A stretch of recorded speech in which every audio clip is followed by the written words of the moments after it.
അപ്പോൾ നമ്മൾ ചെമ്മീൻ എന്താ വില? 380 380 കേട്ടോ. 1 കിലോ 380.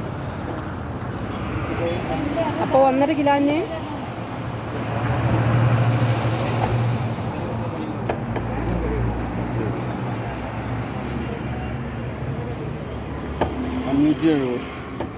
570.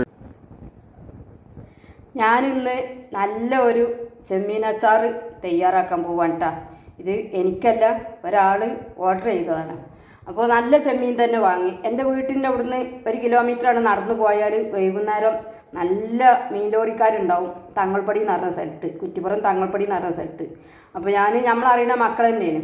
അപ്പോൾ ഞാൻ ഇന്നലെ അവിടെ പോയിട്ട് വാങ്ങിയതാണ്. അപ്പോൾ പല ഐറ്റം ചെമ്മീനുകളുണ്ട്. പക്ഷെ നമുക്ക് അച്ചാറിടാമെങ്കിൽ കുറച്ച് വലിയ ചെമ്മീൻ തന്നെ കിട്ടണമല്ലോ. അപ്പോൾ നമ്മൾ വില നോക്കിയിട്ട് കാര്യമില്ല. അപ്പോൾ ഞാൻ 1.5 കിലോനാണ് ചെമ്മീൻ വാങ്ങിച്ചത്. പക്ഷെ അത് ഇനി നന്നാക്കി വന്നാൽ 1 കിലോനാവും. പിന്നെ അത് പൊരിച്ച് വന്നാൽ 1/2 കിലോ പോലെ ആവും.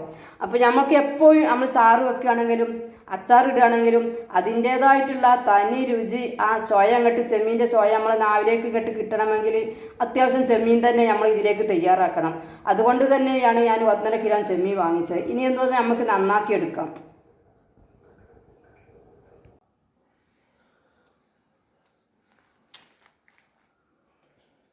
ഹലോ, അസ്സലാമു അലൈക്കും. ഞാനിന്ന് നല്ല ഒരു ചെമ്മീൻ അച്ചാർ തയ്യാറാക്കാൻ പോവുകയാണ് കേട്ടോ. അപ്പോൾ അതിലേക്കുള്ള ചേരുവകളും ചെമ്മീനുമാണിത്. 1.5 കിലോ ചെമ്മീൻ ക്ലീൻ ചെയ്ത് വെച്ചതാണ്. പിന്നെ അതിലേക്കുള്ള ഇഞ്ചി കൊത്തി അരിഞ്ഞ് വെച്ചത്, വെളുത്തുള്ളി, പച്ചമുളക്. ഇനി ഇത് നമ്മൾ അച്ചാറായി കഴിഞ്ഞ് എല്ലാം റെഡിയായി കഴിഞ്ഞതിന് ശേഷം അച്ചാർ തണുത്തതിന് ശേഷം ഈ ചേരുവകൾ വറുത്ത് പൊടിച്ചിട്ട് ഞാൻ അതിലേക്ക് ഇട്ട് കൊടുക്കുന്നതാണ്. അതിലേക്കുള്ള ഇത്രയും വേപ്പിലയും ഉലുവയും പെരിഞ്ജീരകവും നമ്മൾ അതിലേക്ക് വറുത്ത് പൊടിച്ചിട്ട് ലാസ്റ്റാണ് ഇട്ട് കൊടുക്കുക.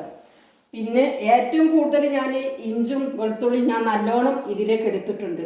പക്ഷെ രുചിൻ്റെ രാജാക്കന്മാരാണല്ലോ വെളുത്തുള്ളി, ഇഞ്ചി, വേപ്പില, ഉലുവ, ജീരകം എന്നൊക്കെ പറഞ്ഞാലും അത് കൂടുതലില്ലാതെ നമ്മൾ അച്ചാറിട്ടിട്ട് കാര്യമില്ല.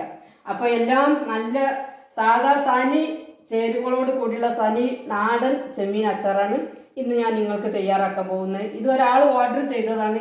ആ ആൾക്ക് കാണാനും കൂടി വേണ്ടിയിട്ടാണ് ഇന്ന് ഞാൻ ഇങ്ങനെ വീഡിയോ എടുത്തിരിക്കുന്നത്.